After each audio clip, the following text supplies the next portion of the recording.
The Supreme Court of India can directly give orders to the President of India? The Supreme Court of India cannot directly give orders to the President of India in the sense of issuing binding directives to the President as an individual or to compel specific personal actions.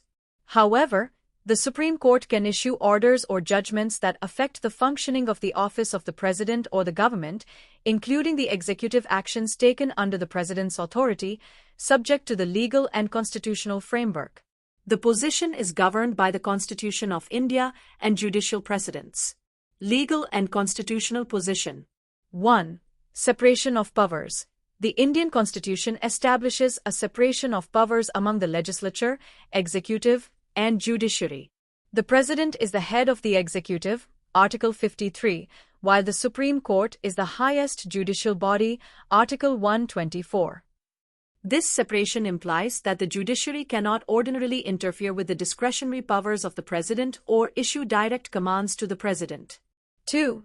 Judicial review, Article 32 and 136.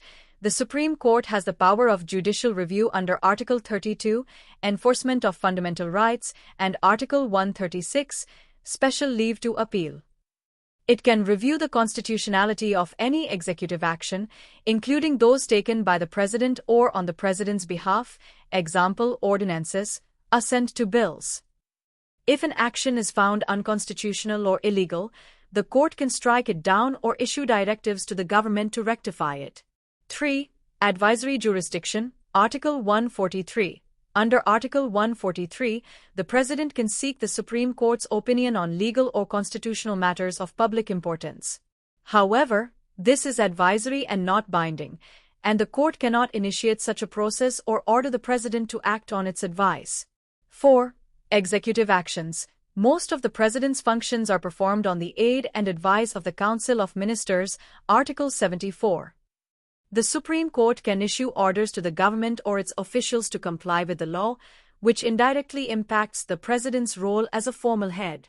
For instance, if a presidential ordinance is challenged and deemed invalid, the court can nullify it, effectively directing the government to act within constitutional limits. 5.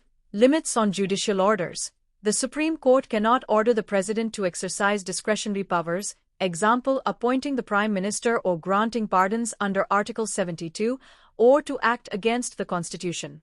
Such matters are considered part of the President's constitutional prerogative, though judicial review can assess if these powers are exercised lawfully. 6. Precedents. In cases like Indira Nehru Gandhi v. Rajnarayan, 1975, and Keswanda Bharti v. State of Kerala, 1973, the Supreme Court has asserted its authority to review executive actions, including those linked to the President, to ensure they align with the Constitution's basic structure. However, no case directly orders the President personally. The focus is on the government or specific actions. Conclusion. The Supreme Court's authority is limited to reviewing and adjudicating the legality of executive actions, including those nominally attributed to the President, rather than issuing direct orders to the President as an individual.